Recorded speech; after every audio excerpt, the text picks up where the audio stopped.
Bom dia. Bom dia. Desculpa o atraso por falhas técnicas. Falhas não, problemas. Bom, meu nome é Silvia. Trabalho há uns 35 anos com educação. Atualmente estou trabalhando com formação de professor e avaliação.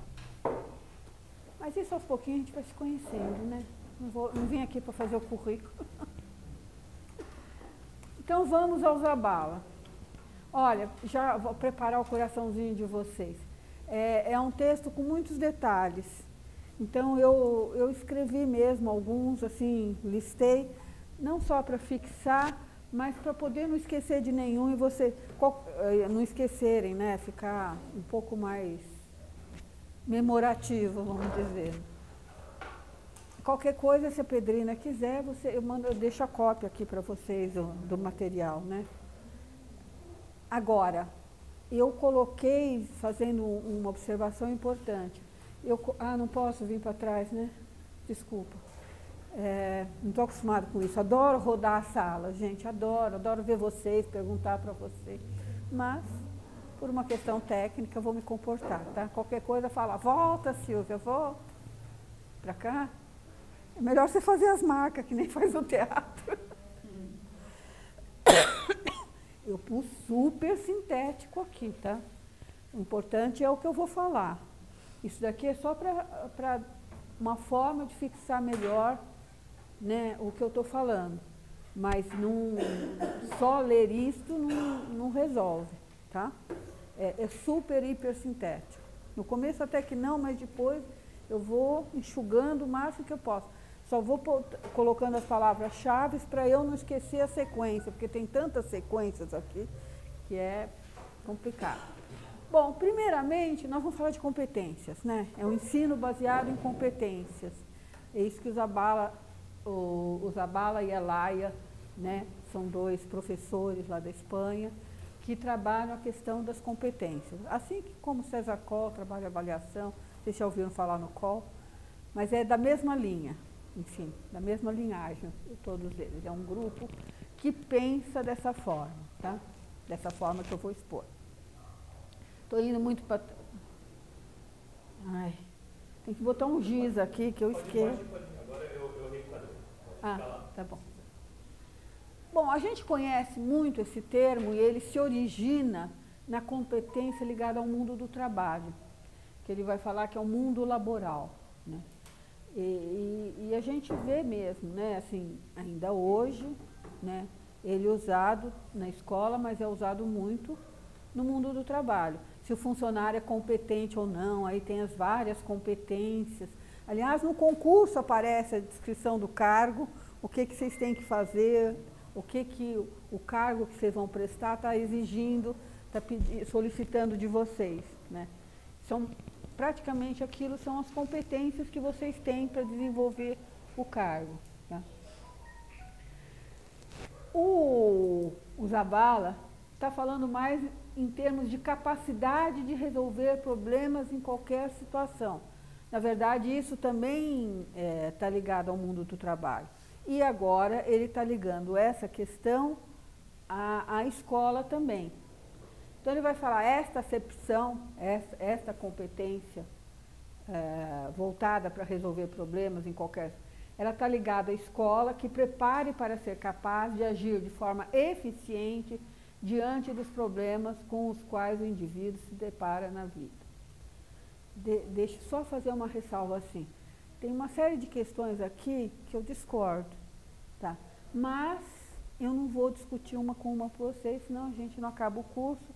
E tem mais, não quero fazer confusão na cabeça de vocês, né? O fato de eu discordar, neste momento, não vem ao caso, porque a gente tem que estudar para aquilo que vai cair no concurso. Vamos, da forma mais prática que eu posso ser, é isso, né? Outro momento, se vocês quiserem me convidar, eu estarei à disposição para discutir melhor essas concepções todas. Porque hoje a ordem, né, é eficiência, eficácia, efetividade. Isso é uma discussão à parte, em outro momento. Hoje nós vamos ficar com essa, né? Mas ele fala assim que está ligada à escola que prepara eficiente diante dos problemas com os quais o indivíduo se depara. Aí vem uma pergunta, mas de que vida nós estamos falando? Vamos próximo.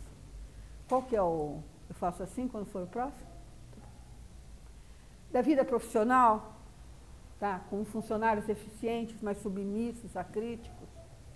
De uma vida profissional a serviço do mercado. Então, a escola, as competências são só voltadas para o mercado de trabalho, para a eficiência no mercado de trabalho. Ele está questionando aqui, hein? Ele não está dizendo que é isso. Preparar para uma vida acadêmica destinada a reproduzir mecanicamente a cultura existente, baseada na erudição e no enciclopedismo, é essa vida que nós estamos falando, só para preparo da vida acadêmica? Ou pensada para a produção cultural e o desenvolvimento da criatividade? Competências que devem ser objeto do ensino. Que eles eram questionamentos de que vida nós estamos falando, as competências voltadas para que escola, para que ensino, tá? Ele vai dizer, a função da escola é preparar para a resolução de problemas cotidianos, é outra pergunta, ligada àquelas que ele já está fazendo. Então ele vai dizer, é preciso pensar uma escola que desenvolve todas aquelas competências que permitem que a pessoa responda da maneira mais adequada aos diferentes problemas e situações da vida. Não apenas no campo acadêmico e profissional, mas também, especialmente, na esfera pessoal, interpessoal e social. Isto é, uma formação para a vida, que se concretiza no desenvolvimento de competências básicas. Ou seja, assim, resumindo, ele está pensando numa formação global, numa formação integral, tá? Pensando o ser humano não é só para o mercado de trabalho, não é só para uma vida acadêmica, porque a escola, muitas vezes, ela prepara. A educação infantil prepara para quê? Para o ensino fundamental 1. O ensino fundamental 1 para o ensino fundamental 2. O ensino fundamental para o ensino médio. O ensino médio para a universidade, para o ensino, para a educação superior. Então, assim, o ensino está sempre preparando para algo. E ele vai dizer assim, não é só esse caráter preparatório, propedêutico, como se fala na nossa linguagem de educadores. Não é só isso, é para a formação geral da pessoa. É para ela enquanto cidadão, ela pensar o mundo, né? Ela é uma pessoa diante de um mundo. A educação é para isso. Tá? Não é só a educação também escolar, é também a escola da vida. Tá? Próximo. Eu hoje vou me atrapalhar toda. Esse trequinho aqui, eu galho. Essa posição, ela está ligada aos órgãos internacionais, ela é exatamente a expressão do que internacionalmente se acredita para a educação, tá? Do que se propõe para a educação,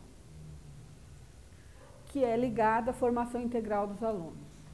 E, para isso, eles defendem os 4 pilares da educação. Vocês já devem ter ouvido falar do Jacques Delors, dos 4 pilares, aprender, como que é?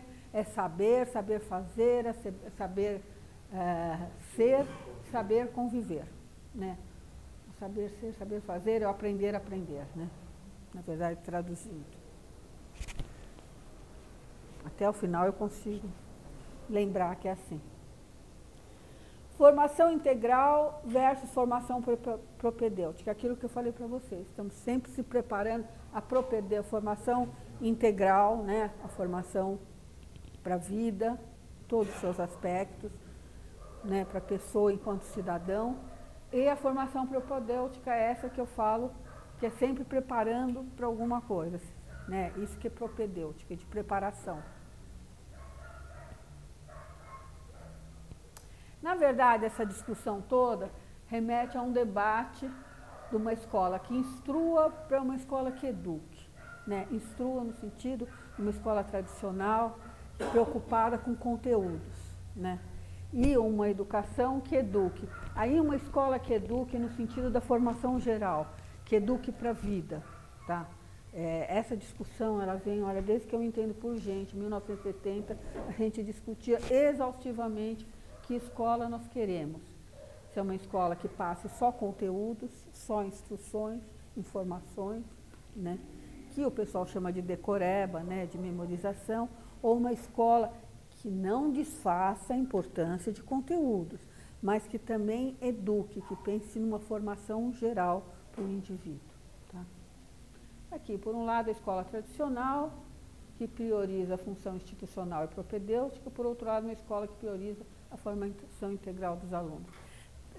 Eu nem sempre vou falar exatamente com as mesmas palavras do que está aqui, mas está dando para acompanhar? É que senão fica só eu lendo. Ler não precisa de mim, né? Vocês podem ler sozinhos. O próximo. Funcionalidade e utilitarismo. As competências propõem um ensino utilitarista. Esta competência que ele está dizendo, uma competência para a formação. Estamos falando o tempo todo, assim, o Zabala e a sua companheira está dizendo, que eu esqueço o nome dela, perdão. Está falando de uma competência voltada para a formação integral do indivíduo. Tá? Então, eles estão falando de funcionalidade e utilitarismo. Utilitarismo aqui no sentido de você ter uma utilidade, não que seja um conteúdo, porque às vezes o termo utilitarista aqui, ele está usando com um sentido pejorativo. Quando a gente fala, normalmente, ele é utilitarista. Esse utilitarista, não que ele quer algo prático, exatamente. É como pragmático também, a mesma coisa, o termo pragmático. É algo voltado só para a utilidade, para uma determinada utilidade. Por exemplo, eu vou aprender raciocínio lógico, eu vou aprender problemas, resolução de problemas.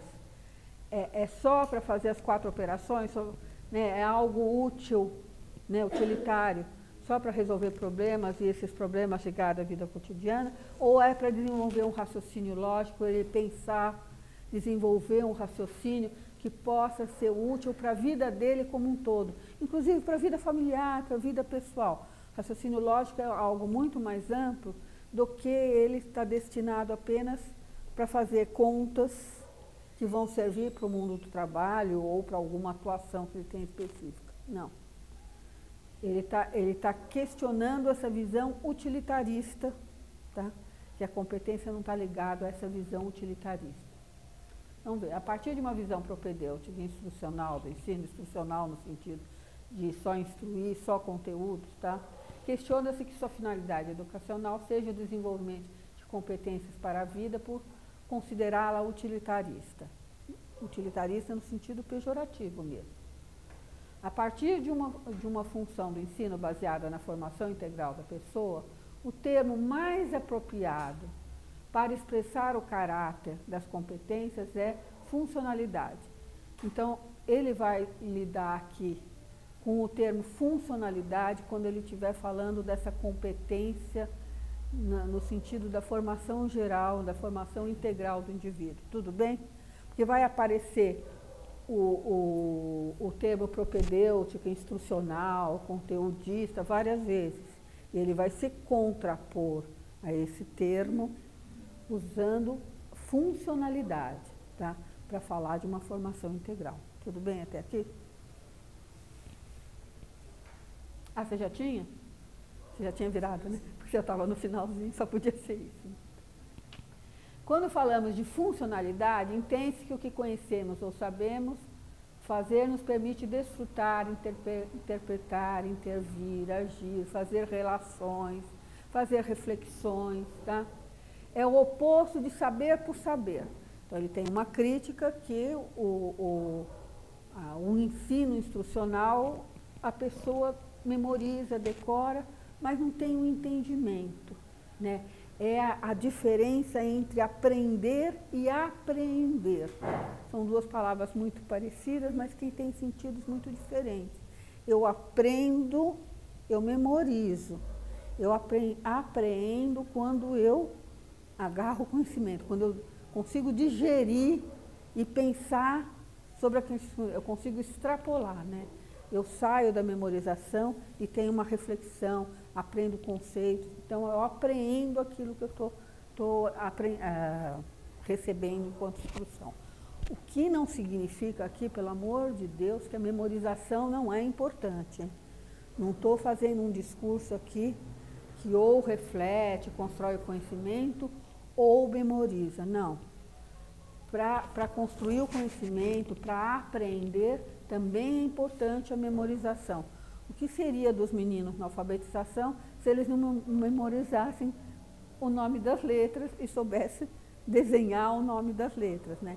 Então, a memorização também é importante. O problema é quando é só a memorização, quando é só um ato mecânico.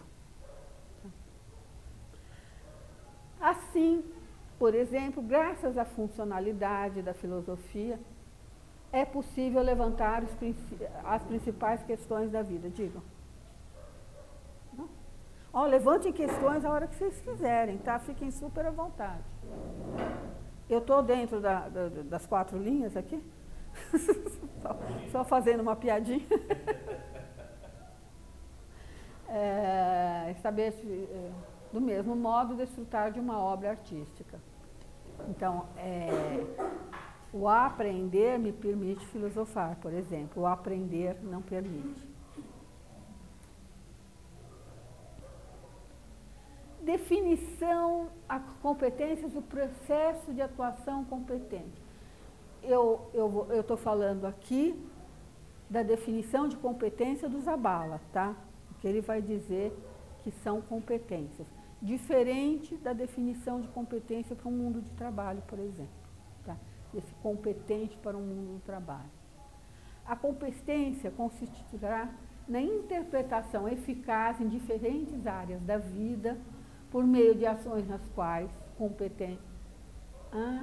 componentes atitudinais, procedimentais e conceituais são mobilizados ao mesmo tempo e de forma interrelacionada. Então, ele vai falar que as competências são formadas por habilidades, assim, traduzindo um pouco. E as habilidades, que ele está chamando de componentes aqui, são as atitudinais, as procedimentais e as conceituais. Nós, na educação, a gente lida muito com o termo habilidade, né? O aluno tem que ter a habilidade de ler, a habilidade de escrever. Aliás, a habilidade de ler e escrever é mais competência. Na verdade, a competência é algo que reúne várias habilidades. A gente vai ver daqui a pouco as habilidades de que ele está falando. Mas é assim, várias habilidades formam uma competência. Então, as principais competências são as atitudinais, as procedimentais e as conceituais, tá? Que vão trabalhar várias habilidades, que têm que estar interrelacionadas, tá? Não é só uma habilidade ou outra habilidade. A partir dessa definição, depreende-se que uma atuação competente, uma intervenção eficaz, é constituída por várias etapas que culminam em uma ação concreta na qual, de maneira flexível e estratégica, aplica-se uma competência aprendida em outros contextos. Então, na medida que eu trabalho os vários componentes ou as várias habilidades, traduzindo para um mundo mais de professor, eu estou chamando habilidade e ele está chamando de componentes. À medida que eu trabalho esses vários componentes, eu estou chegando a uma competência, né, que o aluno vai obter. Silvia, só para ver se eu entendi, quando ele está falando de competência aí naquele segundo parágrafo, do anterior, né? Ele está querendo dizer das habilidades. Não. Eu usei o termo habilidade, porque ele vai usar mais para frente o termo habilidade. Mas eu já estou usando, ele fala, competência, ela é formada por 3 componentes. E quando eu falo em 3 componentes, estou falando componentes ou habilidades, tá? E como sinônimo, porque para nós, professores, que lidamos no dia a dia com os alunos, a gente fala em habilidade. Ele tem habilidade de fazer relações, ele tem habilidade de generalizar um conhecimento, ele tem uma habilidade de aplicar esse conhecimento.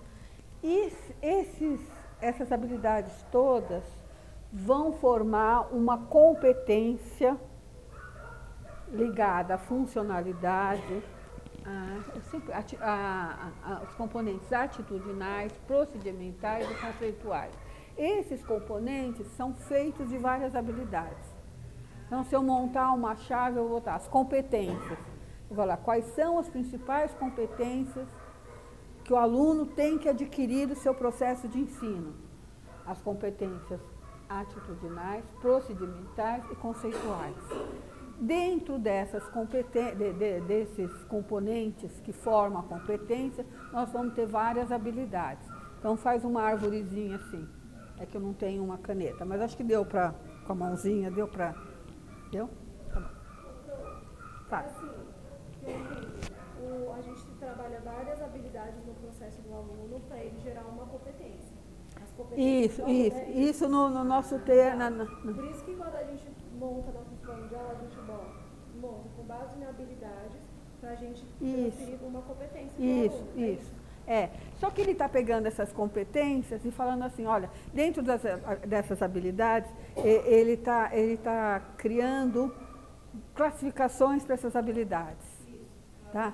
Essas classificações de habilidades são esses componentes que ele está dizendo. Tem habilidades que formam um componente atitudinal. Ele está pensando na atitude, ele está pensando nos procedimentos e nos conceitos. Então, são três classificações de habilidades que vão gerar competência. Mas é exatamente isso que você está dizendo.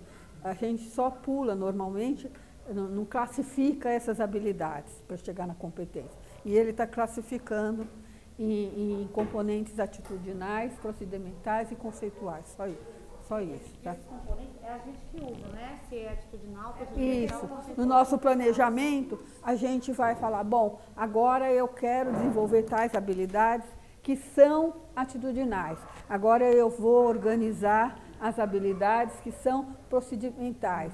Agora eu vou organizar habilidades conceituais. Então, assim, para chegar, por exemplo, vai ver mais para frente, mas só para ficar mais claro, para eu chegar nesse componente conceitual, eu tenho que partir de conteúdos, de fatos, de acontecimentos, aí eu chego em conceito. Eu não consigo formular um conceito se eu não tenho alguns conhecimentos. O conhecimento vem da compreensão de fatos, de dados, de informações. Ele vai dizer daqui a pouco, só a informação não basta, né? Eu tenho que trabalhar essas informações para chegar nesta,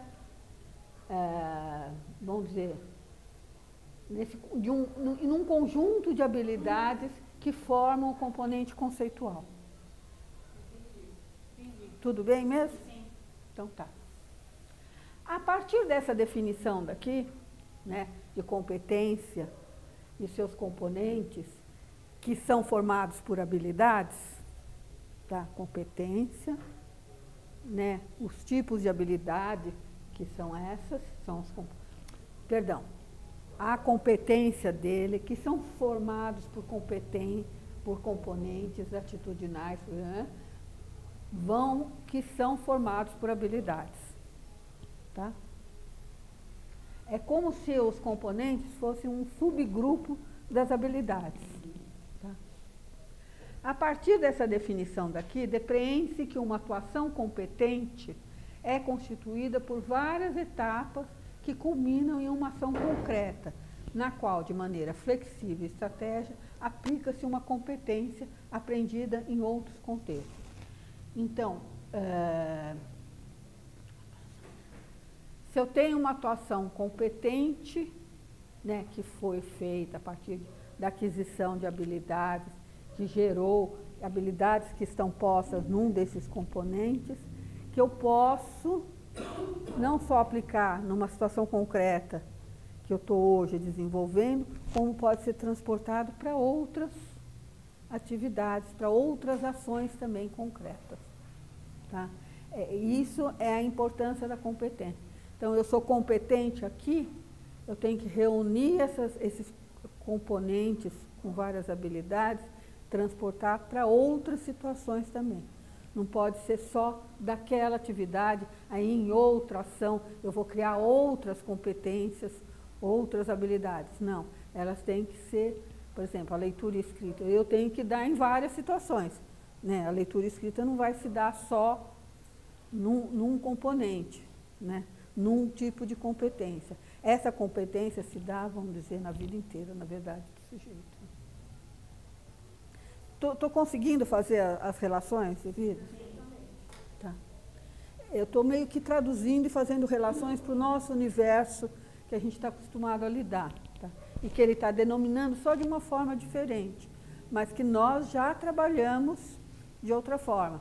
Mas ele está agora colocando um formato em que a gente consiga enxergar como nessas competências eu chego num ensino que extrapole o ensino tradicional. Tá?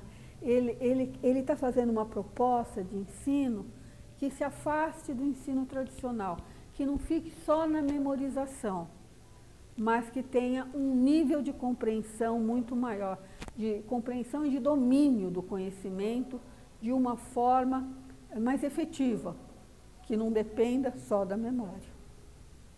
Tudo bem? Está cansativo?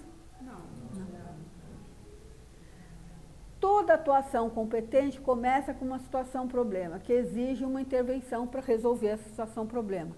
E é na resolução da situação-problema que eu vou ter que ser competente, que eu vou ter que usar todos esses componentes da competência e as habilidades que compõem o componente.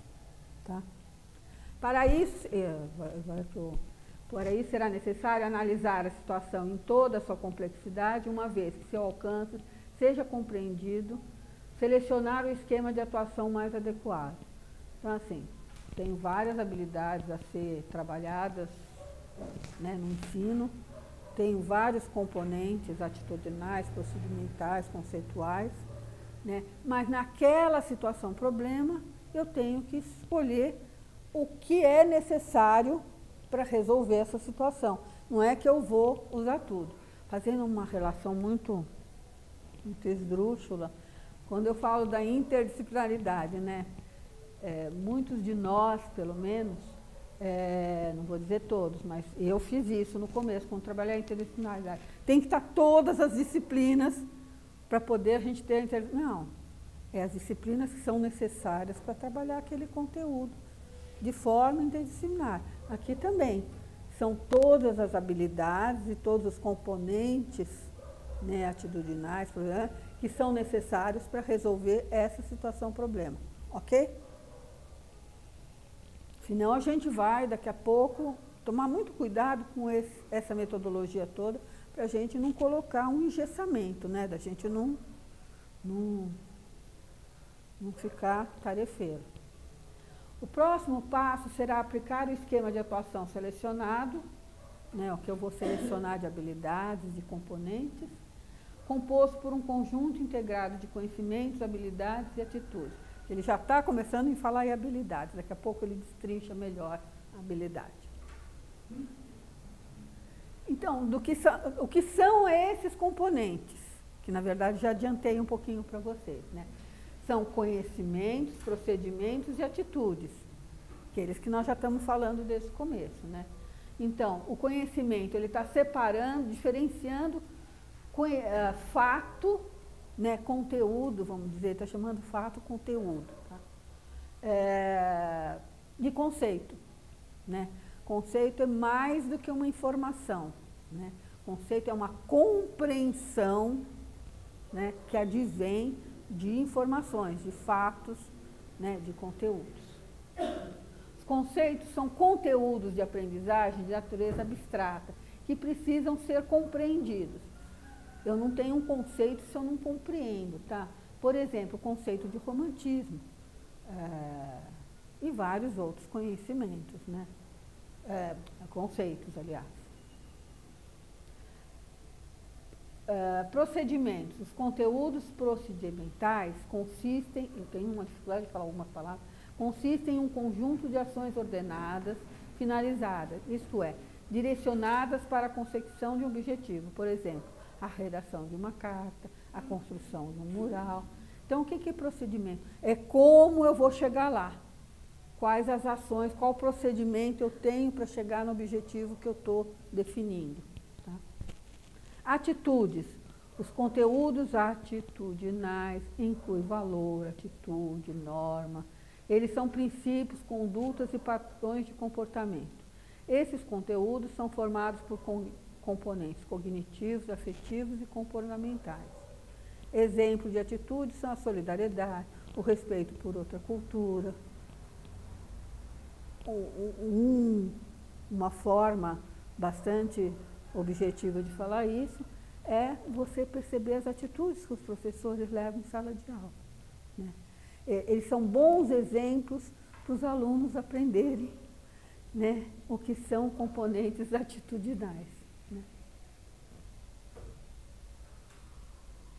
No sentido geral, tá? Desde que um giz que cai no chão e eu jogo para o cantinho, ou se eu abaixo e pego esse giz. Estou dando um exemplo bem banal, pelo amor de Deus. Mas são atitudes, né? Atitudes que ensinam.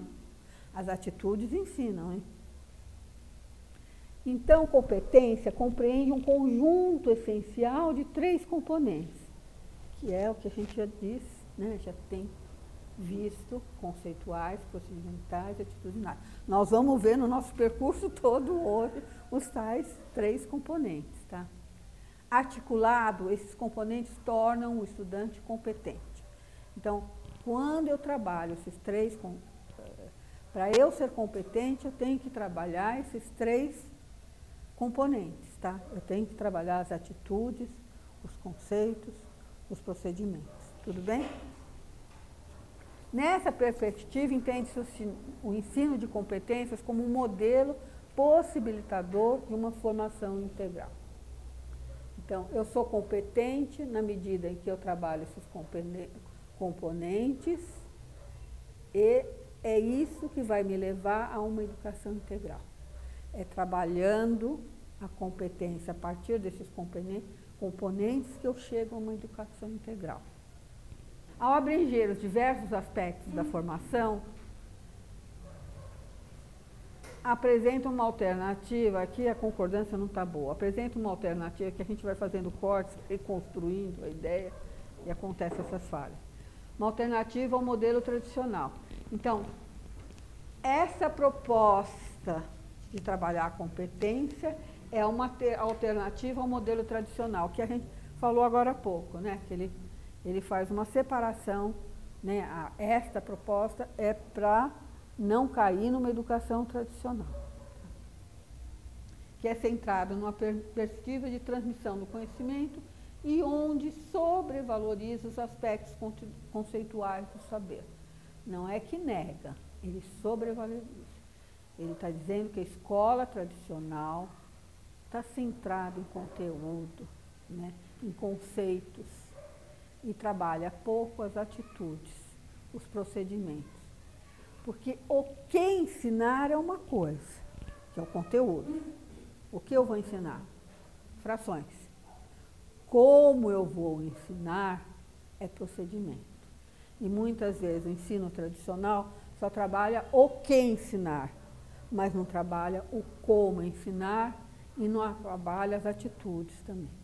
As atitudes de quem está ensinando. Tudo bem até aqui? A partir do conceito de competência e seus componentes, podemos identificar algumas das principais características desse processo, né? Agora é a gente guardar mesmo, tá? Até aqui teve um entendimento. Também tem aqui, lógico, mas tem que guardar essas características, tá? As competências envolvem agir de maneira eficiente diante de uma situação. Isso é o que o termo competência, é a definição de competência no sentido geral, né? Qualquer competência vai falar que tem que agir. Competência está ligada à eficiência, não é isso? Eficiência, eficácia. Isso no mundo do trabalho. Aqui na escola também que é isso, mas não é só isso, tá? Não são as pessoas. O problema é que numa competência voltada ao mercado de trabalho, eu já estaria lá no fundo. Essa competência está ligada à eficiência, eficácia da pessoa, do trabalhador. Aqui não está se falando da pessoa, mas as ações que são competentes. Então, eu desenvolvo uma atividade, será que essa atividade foi competente? Não é se foi a professora, se foi o aluno que estava envolvido, ou o aluno estava displicente, enfim, se a ação deu certo, se ela foi competente, se ela conseguiu ensinar. Então, tira o foco das pessoas, seja aluno, professor, as condições da escola, o diretor. Não. Desfoca da pessoa. Efetivamente, aquela ação que eu tive para ensinar frações, ela teve competência? Ela foi boa? Ela realmente ensinou? É dessa forma que eu vejo a competência. E não o foco é a pessoa, a capacidade da pessoa. Quando falamos de competência, falamos sobre as ações, não sobre as pessoas. É o que eu acabei de falar, né?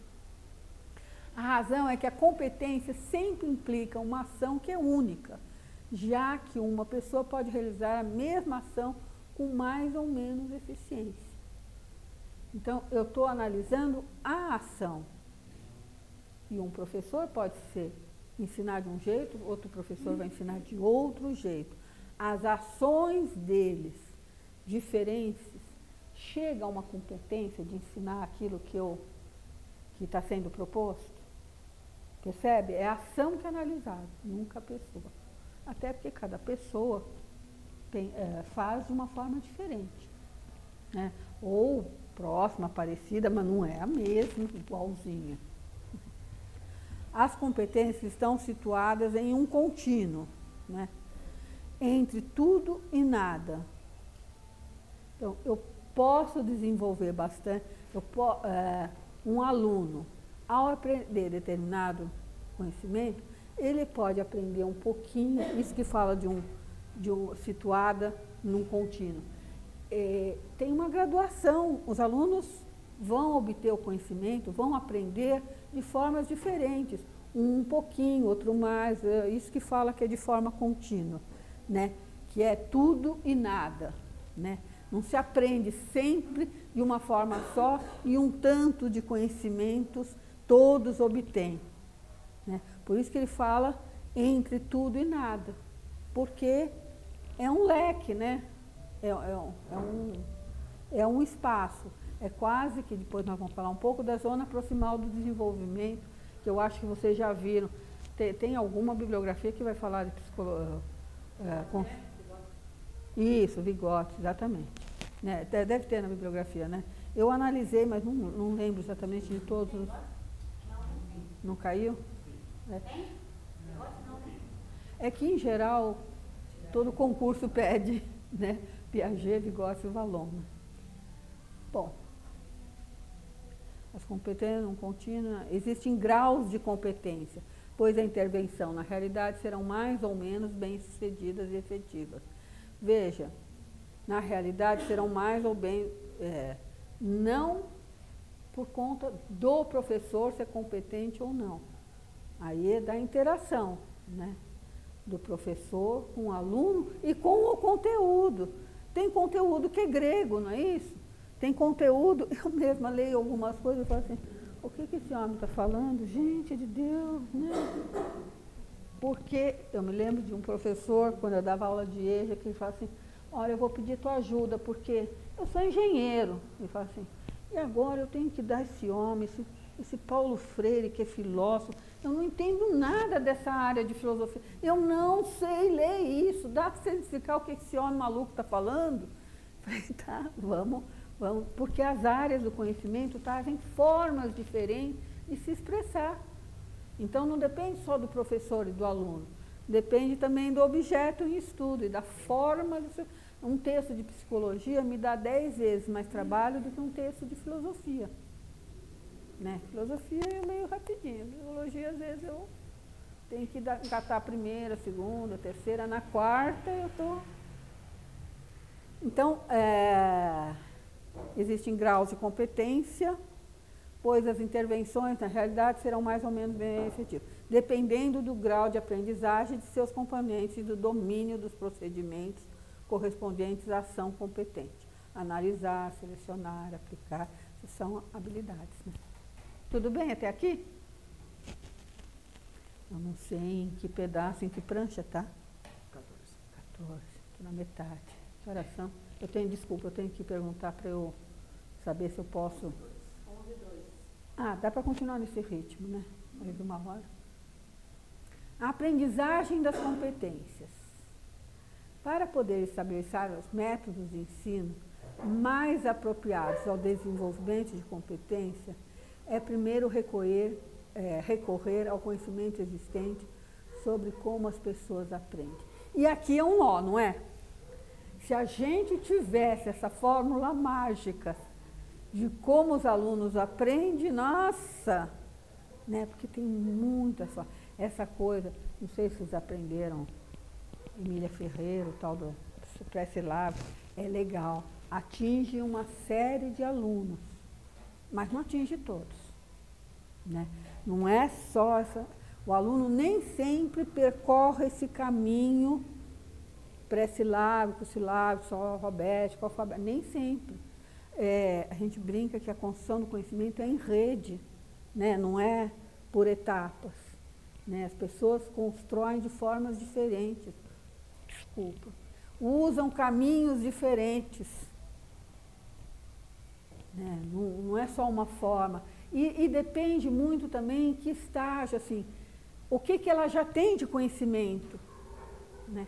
Porque nós temos que considerar o conhecimento prévio que o aluno traz, né? Em alfabetização é muito claro, tem aluno que já vem com alguns conhecimentos, né? Já é um pouco letrado, outros não, que se chamam semi-analfabetos, né? Antigamente, perdão, se chamava de semi-analfabetos, hoje é meio que pejorativo falar semi-analfabeto, né? Mas que está num estágio diferente de construção do conhecimento. O que eu quero dizer com isso? É que pensar como o aluno aprende, não é que é um caminho árduo, é um caminho amplo, em que a gente não pode generalizar e dizer que todos aprendem de uma forma só. Senão nós estamos priorizando um grupo em detrimento de outros grupos, né? Me lembro, tanto no Enem quanto no ENAD, que a gente fazia uma prova com cara de São Paulo, Rio de Janeiro e Minas. A gente não levava em conta como que os meninos do Norte, do Belém do Pará, constroem conhecimento, qual é o caminho que eles fazem. É diferente, não só em São Paulo também, parece que São Paulo é uma coisa só, não é. Até porque o Nordeste está aqui dentro também, né? Não só o Nordeste, né? Nós somos uma cidade que acolhe vários estados, né? Então, são formas diferentes de pensar. Mas tem uma característica que é comum, que é um ponto de encontro, que é o conceito de aprendizagem significativa. Eu acho que isso é importante para todos, né? Independente do caminho que eu estou construindo para o conhecimento, eu tenho que lidar com a aprendizagem significativa.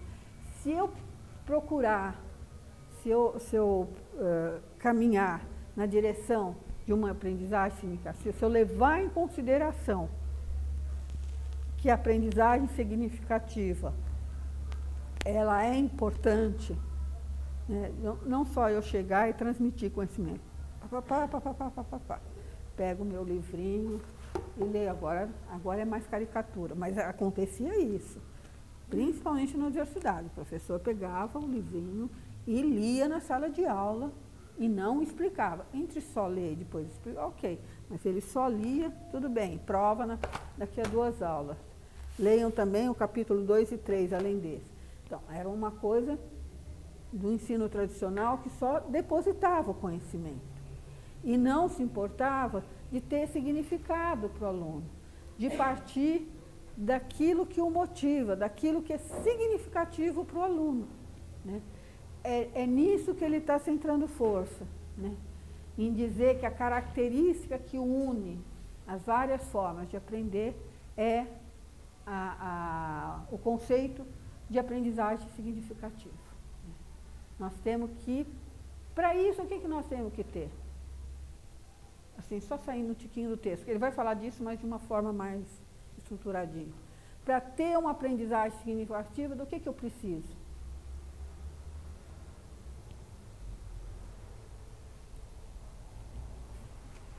Eu tenho que trabalhar alguma coisa que tenha a ver com o aluno, para o aluno entender que aquilo tem alguma coisa a ver.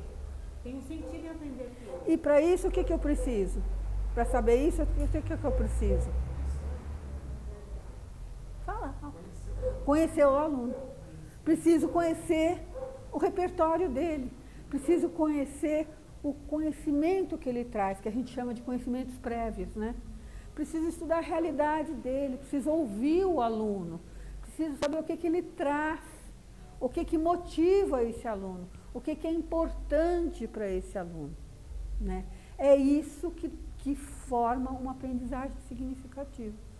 Se eu falo dos gregos, né, na antiguidade, e não faço nenhuma ponte, não tem nenhuma razão de ser para o que ele está vivendo hoje, estou só depositando conhecimento, né?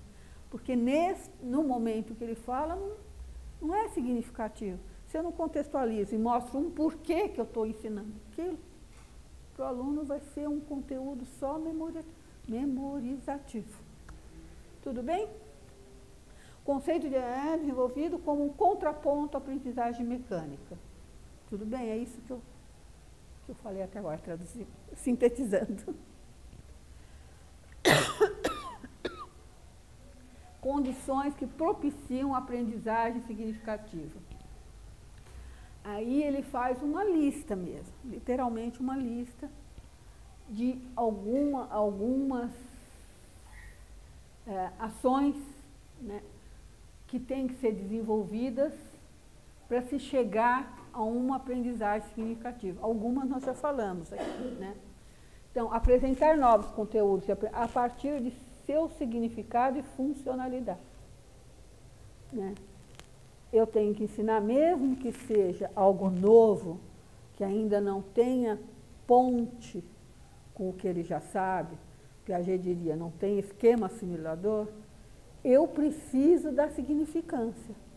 Eu tenho que contextualizar, eu tenho que explicar e mostrar o significado que tem para a vida dele, ou para o conhecimento que eu estou explicando, estou dando naquele momento. Favorecer, eu estou ficando muito fora? Favorecer a disposição positiva em relação à aprendizagem. Ou seja, eu tenho que motivar. Isso aqui é motivação. Favorecer uma disposição positiva. Para isso eu tenho que motivar o aluno. Tá? É o mesmo que dizer motivação. Garantir o desenvolvimento da autoestima, do autoconceito, né?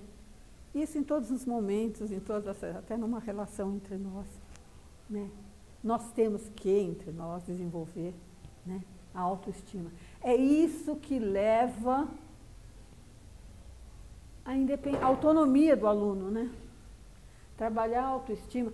Se o cara é para baixo, ele não acredita que ele tem capacidade de aprender determinado conhecimento, a autoestima dele vai, né, baixando. E às vezes os professores, você não entende, e vai largando, né? A autoestima, e vai largando, né? Não tem mais assim classificado, mas existe na cabeça ainda do professor, de alguns professores, a tal da fila dos fraquinhos, dos medinhos e dos que sabem bastante, né? Dos fortinhos. Ainda existe. Tem professor outro dia que falou assim, preencheu as papeladas, o diário dela, no caso dessa escola era diário, não sei todos os termos que é utilizado hoje. Ela assim, ela pegou na sala dos professores, no intervalo.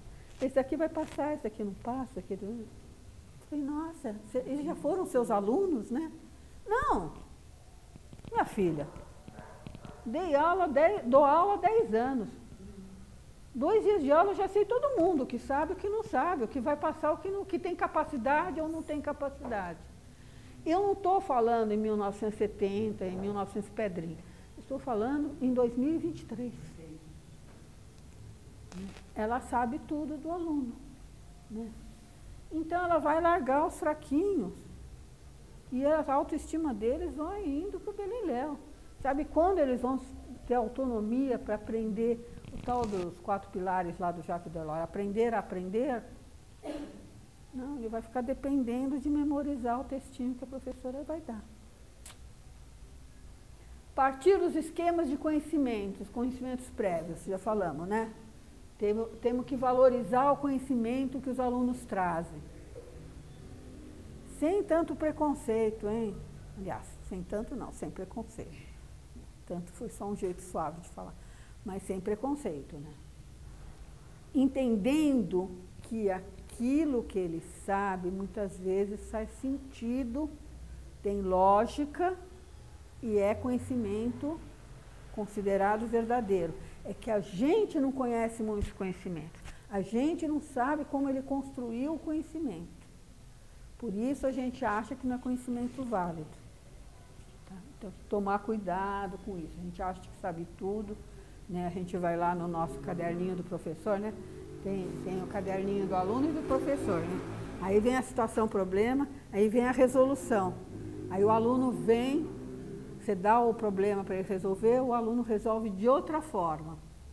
No final dá o mesmo resultado, mas você fala, está errado, você não fez desse jeito, está errado. Eu é que não sabia que podia resolver de outro jeito, que tinha outro caminho para resolver aquele problema, mas eu considero errado. Acontece muito em aula de matemática, né? É hoje. Até hoje. Da forma, se o aluno ter aquele resultado de outra maneira, você não considera. Tem muitos caminhos, né? Então, a gente tem que construir, perceber a lógica. Lembro até hoje, numa sala de aula, eu pedi para os alunos, era uma sondagem ainda para saber em que nível a sala estava, né? Estava começando. Então, eu pedi para somar 198 mais 196. E os alunos, eu queria saber se eles armavam conta, né? Se eles sabiam o tal do vai um, tira onda, né? Todas o mecanismo da soma e da subtração. Aí um aluno logo de cara falou assim, é 396. 2 vezes 8? 16, tá certo? Não, 2 vezes 9, 18. 198, perdão, mais 198. Eu falei, colou de alguém. E fui olhar quem já tinha feito. E ninguém tinha feito ainda tá. Eu falei, como você sabe? Ele pôs a mãozinha assim e falou assim, 198 é quase 200. 200 mais 200 é 400. 400 menos 4. É inteligente? É outra forma totalmente diferente.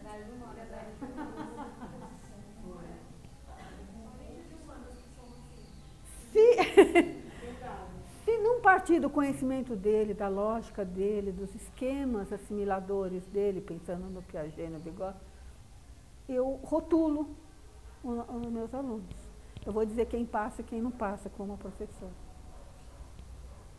Conhecer o nível de desenvolvimento dos alunos, até onde eles somam direitinho, mas ele não sabe.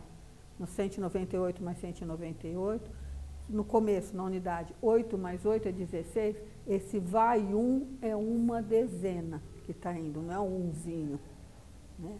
É uma dezena, uma unidade que está indo, ou uma dezena, ou uma centena, e assim vai, né?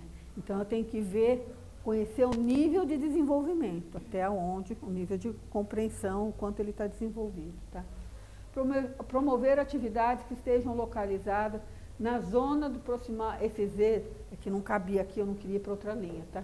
Então, eu pus só a sigla, Zona de Desenvolvimento Proximal, que é uma forma nova de pensar que vem do Vygotsky, que vai dizer, olha, lembra que agora há pouco eu falei assim, do tudo ou nada? A zona de desenvolvimento proximal é esse, é a zona onde ele está se desenvolvendo, em que estágio ele está. Não é que ele não sabe nada e não é que ele sabe tudo. Às vezes sabe tudo, aspas, né? Tudo, nenhum de nós sabemos, né? Só sei que nada sei, diria Sócrates. Então, eu vou desenvolver atividades e saber aonde elas estão localizadas, que na verdade está em conjunto com o nível de desenvolvimento do aluno, né? Mas eu tenho que promover atividades para saber em que pedaço, onde está localizado esse conhecimento dele. Que no caso eu fiz, né, só para continuar o exemplo, quando eu pedi para somar 198 mais 198, eu estava fazendo isso, eu estou propondo uma atividade para descobrir isso. Tá? Facilitar a atividade mental do aluno. Eu tenho que criar que significa criar um conflito cognitivo. Né? Eu tenho que, que vocês não vai cair Piaget, é uma pena. O Piaget vai dizer, olha, o aluno, a pessoa, o ser humano, ele não constrói quando está tudo acomodado, tudo certinho. Eu construo o conhecimento quando eu estou em desequilíbrio, quando eu tenho um conflito cognitivo, quando eu não entendo alguma coisa, as coisas não estão encaixando. Aí eu vou procurar, pesquisar, vou querer entender. Nesse procurar entender, pesquisar, é a hora que eu estou construindo conhecimento e eu estou deixando uma hipótese para trás e construindo outras hipóteses. É aí que eu estou crescendo, neste conflito cognitivo. Tudo bem até aqui? Guiar a reflexão, eu não gostei do termo guiar dele, mas é propiciar uma reflexão, é no sentido de propiciar, né? De levar o aluno à reflexão sobre esse S aqui, sobre o próprio processo de aprendizagem. Né? Isso é super importante, né? Que o aluno se reconheça, que ele perceba aonde que ele está, onde estão as questões centrais que ele não está conseguindo entender. Né? Que ele consiga se perceber, é quase que um espelho para ele. Tá?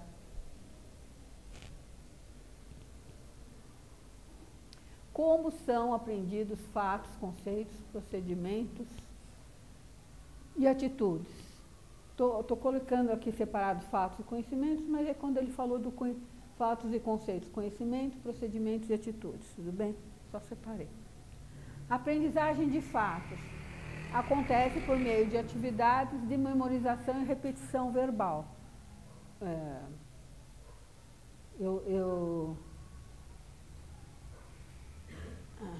Não quero dar exemplo.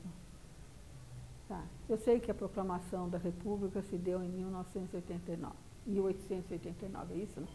1889. É um fato. E aí não tem jeito, eu tive que memorizar isso, ninguém me explicou. Lógico que eu procurei entender o que era a proclamação da República, que os militares que foram o primeiro presidente o primeiro presidente da República foi um militar, que aí aí eu posso entender um monte de coisa de história, onde se deu, a geografia do país, por que se deu naquele local e não em outro. Posso entender, mas o fato em si se deu em 1889, ponto. Tá? Isso eu estou aprendendo o fato, pela memorização. Aprendizagem de conceitos. O objetivo desse tipo de atividade não é levar o aluno a memorizar, que é diferente do fato, mas compreender de maneira significativa. Por que em 1889? O que estava acontecendo em 1889? Como é que foi a questão da abolição que levou, e aí vai para compreender qual o significado deste momento, 1879, na história. Aí é conceito. Aprendizagem de procedimentos. Existe um processo que envolve observação, prática orientada, reflexão da prática. Né? Procedimento que está me levando, eu tenho que refletir minha própria prática, não tem jeito. Tá? Para aprender, devemos partir da observação de um modelo que apresente as diferentes faces. Posteriormente, os alunos devem realizar um trabalho sistemático de exercícios supervisionados em diferentes situações e contextos, para o aluno olhar o que ele está fazendo. Qual foi o procedimento que ele utilizou para estudar? Qual foi o procedimento que ele teve em sala de aula para resolver e para lidar com determinadas situações, problemas que a professora apresentou. Aprendizagem de atitudes. O processo de aprendizagem desse tipo de conteúdo envolve elaborações complexas de caráter pessoal com grande vínculo afetivo. As atitudes têm um componente afetivo, né? seja um componente de falta de afeto, excesso de afeto, enfim, não vou entrar na valoração do afeto. Pronto. Tudo bem até aqui?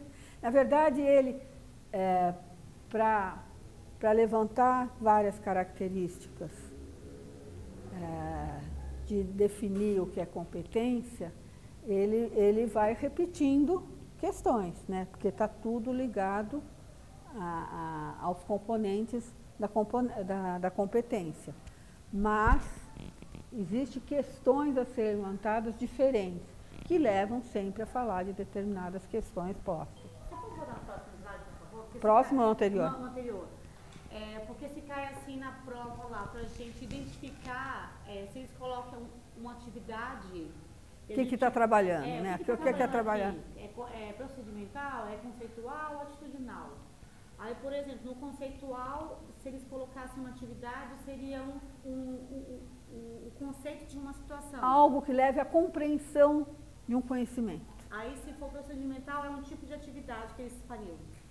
Uma atividade que você vai pensar em o como.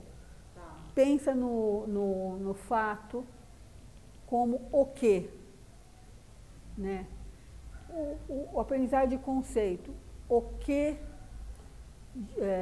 no sentido de compreensão desse o que.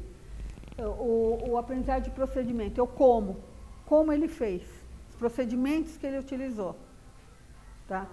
Por exemplo, ele vai conhecer o bairro dele, ele vai ler sobre o bairro, ele vai fazer um estudo do meio, tá? E o atitudinal? Vai procurar no jornal fatos sobre o bairro. E o atitudinal é a atitude que ele tem frente ao estudo dele. Na verdade, a gente utiliza sempre É, mais ou menos isso mesmo. Às vezes a gente não liga para a compreensão dos fatos, por exemplo. Nem sempre a gente usa o conceitual, né? Às vezes a gente dá, no ensino tradicional, eu dou muito mais fato do que compreensão. Ele memoriza o fato, ponto, acabou, por exemplo, né? Muitas vezes eu não estou preocupada com quais procedimentos que ele realizou para obter certos conhecimentos. De novo, a educação tradicional não está preocupada com isso, teoricamente, ou da forma como deveria ter. Desculpa. Existem contradições, por exemplo, na sociedade, né? Mesmo na sociedade. Por exemplo, Tratado de Tordesilhas, 1494, Convênio do Brasil, de quem? Português. Ah, sim. Ele não trabalha nada dele. Não, eu falei no começo, eu fiz uma parte, olha, eu discordo de muita coisa. Isso daqui é quase que um engessamentozinho que vocês têm que... Tem movimento, né? Muitas coisas que... Não, e que tem um sentido. E que tem um sentido. Tem um porquê. O que estava acontecendo na Europa? O que fez chegar aqui e dizer que estava descobrindo? Então, você consegue ensinar globalmente, né? Concordo totalmente com você, né? Isso daqui é uma coisa assim. Agora você corta, por favor. Desde que ele lançou a questão, você corta. É quase você dizendo, olha, faça isso, isso, e limpa tudo isso. Higieniza. Né? Que é o que a gente tem falado. Tira as questões políticas, sociais. Então, não interessa muito explicar por quê. Nós vamos passar para o capítulo 2 agora. Características e condições para o ensino de competências. Ele vai falar das características e competências, mas nós estamos falando dos componentes de novo. Por isso que às vezes fica um pouco cansativo, porque são sobre os mesmos componentes, tá? Só estamos destrinchando, só estamos ampliando. Como se fosse uma espiral, né? A gente parte daqui e vai ampliando. Até chegar num cone, até chegar no furacão. O resultado de uma escola que pretende desenvolver competências para a vida é um ensino que promove a capacidade de transferir alguma aprendizagem em situações próximas à realidade, que é o que eu falava no começo, né? Ele não quer que isso tudo seja só para uma atividade, mas todo esse caminho, toda essa forma de trabalhar tem que se dar essa mesma forma tem que se dar em várias situações. O método científico diria, agora tem que generalizar, né, a generalização. Experimentou aqui, tem que experimentar nas várias outras, né? Tem que acontecer e dar certo desta forma nas outras também. Isso implica uma redefinição do objeto de estudo da escola, de método que o que será ensinado não seja um conjunto de conteúdos organizados segundo a lógica de algumas disciplinas acadêmicas, mas um conjunto de conteúdos cuja seleção, apresentação e organização sejam realizadas de acordo com o potencial para responder a situações ou necessidades reais. O que ele está dizendo aqui? Olha, ele questiona, ou até posso dizer, ele é contra a organização de ensino por disciplinas, né? Ele acha um enquadramento, determinado conteúdo foge da disciplina, que é um pouco o argumento da interdisciplinaridade, da transdisciplinaridade, né? Que determinado conteúdo não está só na história e na geografia. Você precisa da história, da geografia, não dá para enquadrar, por exemplo, estudo do meio. Né? Não, nem estudo do meio, vai. Fala meio ambiente, o tema meio ambiente. Dá para trabalhar só pela biologia? Não, tem que trabalhar a geografia, tem que trabalhar a ciência, não tem jeito. Né? Então, ele está fazendo uma crítica aqui aos conteúdos desenvolvidos só por meio de disciplina. Tá? Características essenciais do ensino de competência. É sobre o seu significado, a complexidade da sua ação que deve ser usada, o seu caráter procedimental e o fato de serem constituídas por uma combinação integrada de componentes, que são aprendidos a partir de sua funcionalidade e de maneira diferente. Que é o que a gente, na verdade, acabou de falar, né? Não é, um determinado conteúdo, eu não vou, que é o que vocês estavam falando naquela hora. Você falou, é os três, na verdade, tudo vai usar os três, é isso, é uma combinação. Né? Não dá para dizer, olha, eu vou terminar determinada atividade, como você falou, eu vou trabalhar só o componente procedimental, né? Ou atitudinal, ou conceitual. Não, é uma combinação deles. E muitas vezes é a combinação dos três mesmo. Às vezes não todos, mas... É que depende do momento da aula, né? E depende do conteúdo. Né? Tem conteúdo que exige a utilização. Características que a sequência de atividades deve ter.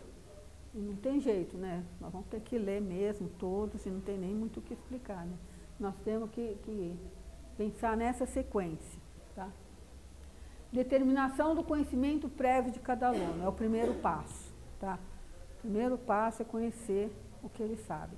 É o tal do diagnóstico que a gente fala tanto, né? Conteúdos de forma que sejam significativos e funcionais. Na verdade, é quase que uma síntese do que tudo nós falamos até agora, né? Adequados ao nível de desenvolvimento de cada aluno. Vem da zona proximal do desenvolvimento, lembra? Representar um desafio alcançável para os alunos. Isso é muito importante, né? Eu tenho que desafiar, eu não posso continuar na mesmice. Da atividade que eu sei que ele já sabe, falando, não, mas é o reforço positivo. Não, dê o reforço positivo, mas desafia para mais, desafia para mais. O aluno precisa ser desafiado, instigado a saber mais um pouco. É como a novela da Globo, sempre deixa um gancho para o próximo capítulo. A gente tem que dar um gancho para a próxima aula. A gente tem que deixar ele motivado, querer saber mais, né? Deixar ele incomodado, no bom sentido. Provocar o conflito cognitivo e promover a atividade mental. Né? É o conflito cognitivo, é quando ele está sem equilíbrio nas hipóteses dele, que ele entra num conflito que leva à atividade mental. É aí que ele pensa. Se ele tem tudo certinho, ele não pensa, ele fica acomodado, né? Então, o conflito cognitivo é fundamental na construção do conhecimento. Ser motivadora, estimular a autoestima, aquisição de habilidades ligado ao aprender a aprender. Então, assim, essa questão da autonomia é muito enfatizada, né? Eu tenho que criar situações, eu tenho que desenvolver habilidades que lhe ganhem autonomia, que ele aprenda a aprender, que ele não dependa só do professor, que é pesquisa. Que ele seja protagonista e não dependente, né, do outro, né? Lógico que o Vygotsky vai dizer, olha, todo conhecimento precisa de uma relação do objeto, Piaget, né, de uma relação com o objeto. E o Vygotsky vai superar e dizer, olha, é uma relação com o objeto e entre as outras pessoas, né? Não é só com o objeto. Porque não adianta eu ler um livro e ficar só no livro, né? Mas eu quero conversar sobre o que está escrito, né? Eu tenho que interagir com outros pensamentos para eu ter um nível de compreensão maior, tá? É aí que eu começo a aprender, né? Não sei se eu começo, perdão, mas que eu desenvolvo e cada vez tenho uma autonomia maior para estudar, por exemplo. Permitir a reflexão e conscientização do próprio processo de aprendizagem. Olha, veja que interessante. Qual o seu nome? Eu não perguntei. José Carlos, olha que interessante. Ele não falou permitir a reflexão e conscientização da situação, do que está acontecendo, do objeto e isso tudo, né? Que aí amplia para o mundo, para a relação com a sociedade. Não. Ele fala do próprio processo de aprendizagem, que é importante mesmo. Eu refletir o que eu estou fazendo, o que eu estou estudando, onde está meu problema, minha dificuldade. Mas é muito mais que isso, né? A reflexão que eu tenho que dar sobre os conteúdos é muito mais do que só no plano pessoal. Tudo bem? Também pode fazer. Eu só tenho uma dúvida ali. Dessa outra era que tinha perguntado, passou. Estimular a autoestima, tudo bem. E estimular esse autoconceito? É ele saber se ele é capaz, o autoconceito, o que ele pensa dele mesmo. Eu sou capaz? Eu não sou? E a autoestima também, né? Eu tenho um bom autoconceito? Ou meu é que está muito ligado, autoestima com autoconceito, né? Autoconceito é o que eu penso. Eu sou capaz de falar bem, mas não sou boa de escrever. Ou eu sou boa para escrever, não sou boa de falar. É um autoconceito. Qual o conceito que eu tenho? Olha, eu sou nervosinha em determinadas situações, eu não aprendo, eu travo. Isso a gente trabalha na sala de aula com trabalho em grupo, por exemplo. Tem aluno que é bom para vir falar na frente, e tem outro que é bom em escrever. Então, quando eu faço trabalho em grupo, por exemplo, eu deixo bem livre para eles escolherem dentro do grupo quem vai fazer o quê, cada um com a sua responsabilidade de entregar a sua parte. Então, na verdade, a gente já trabalha, né? Sim, eu acho que tudo isso, ele tá descrevendo, ele está trabalhando com a gente para justificar o trabalho das competências, tá dizendo, o significado da competência é trabalhar dessa forma. Ele não está negando que a gente trabalhe de formas diferentes, mas as mesmas questões. Mas acho que começou a trabalhar né? depois. Conhecimento prévio. Só agora que vocês descobriram que é importante partir do conhecimento prévio? Não, né? Na minha época mesmo, a gente tinha que ir a curso. Eu, quando eu estudava, não importa se a gente tinha vergonha, se não tinha vergonha, a professor não queria saber. Dava nota na apresentação. Dava nota na apresentação. Está tremendo lá, porque tem gente que não consegue falar, né? E a gente, alguém já passou isso? Eu já passei várias vezes. É horrível. Eu tive aluno que fazia xixi na calça quando ia para a lousa, porque todos tinham que ir para a lousa resolver uma conta. Nossa, isso é horrível. Né? E eu tive aluno, não na minha sala, mas eu soube, né, na minha escola teve aluno que fazia xixi na calça. Quando chegava a vez dele ir para a lousa, resolveu. No caderno ele resolvia, que era uma maravilha. Quando ele ia para a lousa, e quando tinha chamado oral de inglês, que cada um tinha que ler um trechinho, eu ficava rezando, não, bate sinal, bate sinal. Eu acho que isso é legal, respeitar, porque às vezes o cara é ótimo, mas eu não gosto de falar. Então eu tenho que ter um autoconceito, eu tenho que... Eu não tenho que esperar o professor dizer, minha mãe dizer, o vizinho dizer. Eu tenho que me conhecer, saber meus limites e as minhas possibilidades que eu trabalho legal. É o meu autoconceito.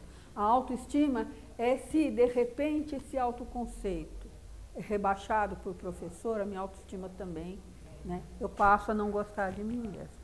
Eu me lembro muito, em educação de jovens adultos tem muito isso, né? O aluno chega e diz, eu não posso, professor, eu não consigo, eu não presto para isso.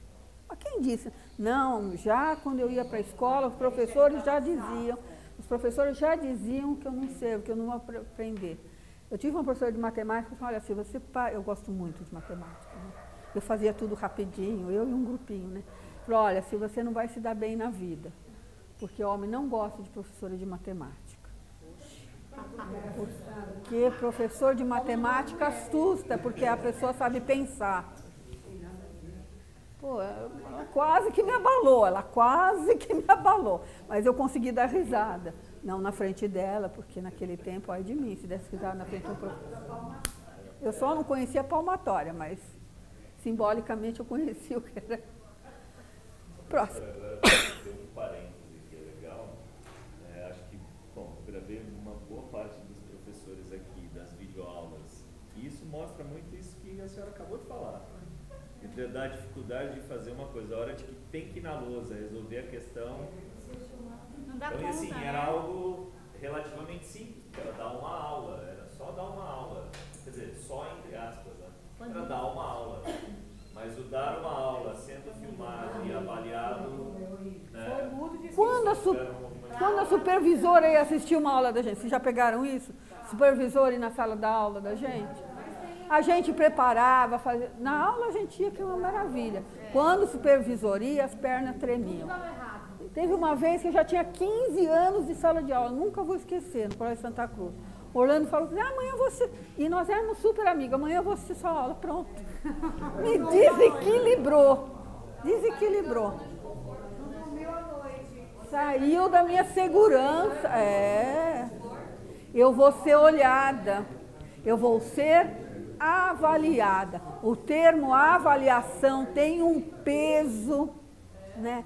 Eu vou te avaliar. Eu tenho um amigo...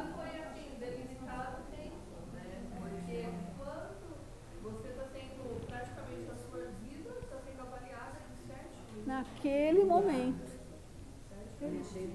Por isso eu não vou aguentar. Só que a gente é avaliado e visto pelos alunos também. Porque a gente está dando aula para eles, a gente está na frente deles, a gente está sendo avaliado por eles também. Só que a gente não sente nervoso. Só que no vídeo, ela ser avaliada por a minha supervisora, eu já fui também. Eu fiquei, nem dormi direito. É isso mesmo. O que eu vou dar amanhã? O que eu vou fazer? Não é? Por isso, vocês falaram uma coisa para mim que é importantíssima. Eu vou ser avaliada por aquele momento do meu trabalho. Por isso, vocês me desculpam, eu vou abrir esse parênteses. Por isso, é uma das questões que eu sou totalmente contra o Enem e o ENAD. O ENAD, você passa 3 ou 4 anos na faculdade e você é avaliado, né, sistematicamente. E você é isso daqui. Aí eu vou na prova do ENAD, em um exame ou 2, agora são 2, né? Não, o Enem que são 2 dias, o ENAD eu não me lembro. Mas também 2. Em 2 provas, me avaliam esses 4 anos que eu estudei. Então, a partir desse exame, eu sou 5, eu sou 2, eu sou 8, eu sou uma nota. Aonde vai o meu autoconceito? Aonde vai a minha autoestima nessa hora? É muito cruel. E uma prova que tem cara de São Paulo, Minas Gerais e Rio de Janeiro, como que o cara lá de Belém do Pará vai ler aquilo lá? Muitas vezes, a gente fez já. Eu fui uma época para Brasília e nós trabalhamos, fui no INEP, né, trabalhar na diretoria que faz a prova do Enem. Como o menino do Pará lia aquela prova, não é que ele não sabia o conteúdo, ele não sabia o que estava sendo perguntado.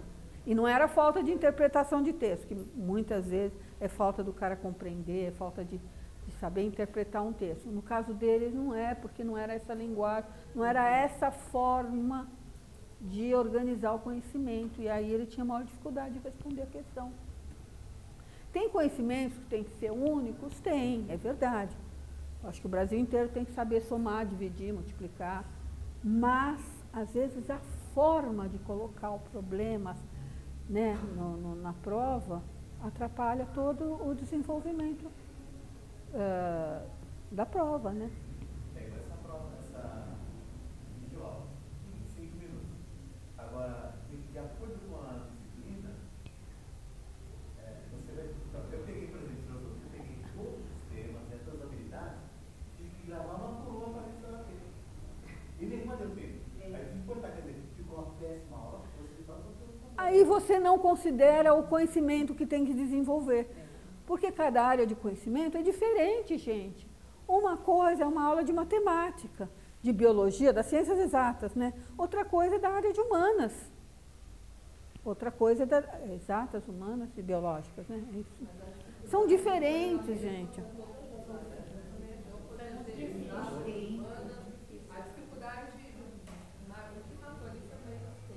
Tem que ser mágico mesmo. Uma aula de 5 minutos para filosofia, esse desafio eu não saberia responder jamais. De verdade, eu não estou fazendo média, não.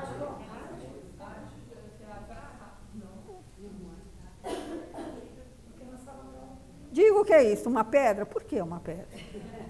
Estou gozando, tá? Não, não. Tá vendo? É uma coisa de enquadrar tudo no mesmo...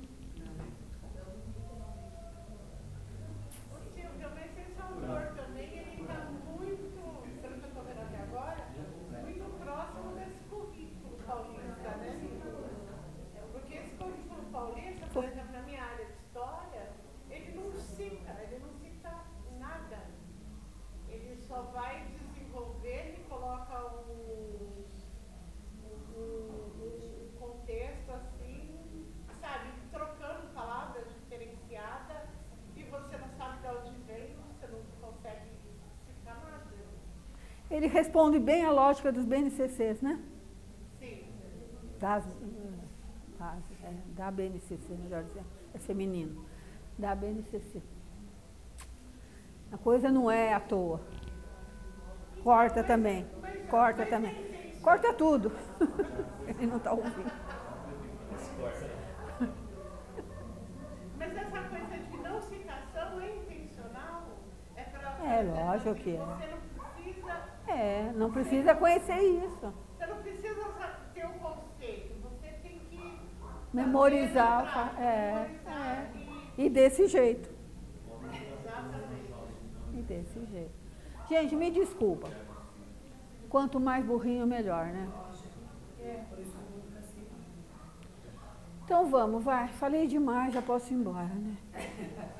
Eu falei demais. Podem me matar. Critérios relacionados à complexidade.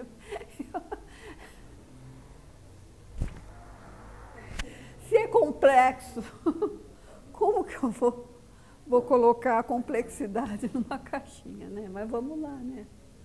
As competências, por mais específicas que sejam, são sempre desenvolvidas em um processo constituído por diferentes fases, com atividades que atendem os seguintes critérios. Partir de uma situação da perspectiva de sua globalidade e favorecer o pensamento pela complexidade. Tudo bem, é isso mesmo. Né? Eu tenho que partir de um problema e olhar como um todo, né? A tal da síncrese, análise, síntese, que nós vamos ver daqui a pouquinho, né? Que é o processo de construção de um conhecimento. Tá? E favorecer o pensamento pela complexidade. Ok, até aí tudo bem. Eu fui maldosa aquela hora. Ai, de novo, né? Nós temos que Mas eu acho que se cair uma questão assim, vocês, pela própria prática de vocês matam a questão, né? Não precisa ficar decorando, porque isso vocês têm na prática de vocês. Critérios relacionados ao seu caráter procedimental. Qualquer ação competente implica saber fazer. Eu tenho que saber fazer uma conta, por exemplo. Eu tenho que saber dissecar um ratinho. Não está me ouvindo. Só provoquei, só brinquei, na verdade. Para o qual é necessário o domínio de sucessivas habilidades. Então, para eu saber fazer um problema de trigonometria, eu tenho que ter conhecimentos anteriores, né? Geometria, já nem me lembro, não vou falar trigonometria, vai a equação de segundo grau, mais fácil, mas eu tenho mais chão para falar disso, né? Você tem que saber uma série de conhecimentos, de habilidades, melhor dizendo, inclusive fazer relações. Você tem que ter pensamento abstrato. Você tem que ter várias habilidades para conseguir resolver uma equação de segundo grau. Aliás, eu também não dei um bom exemplo, porque até aquela fórmula lá de Bhaskara, nunca ninguém me entendeu como é que chega aquela fórmula, né? Critérios que são interpretação. As habilidades. Chegou aqui, ele fala numa frase só, eu resolvi separar, só para a gente ver que isso nós trabalhamos, só para dar uma ênfase que nessas habilidades nós estamos sempre trabalhando, né?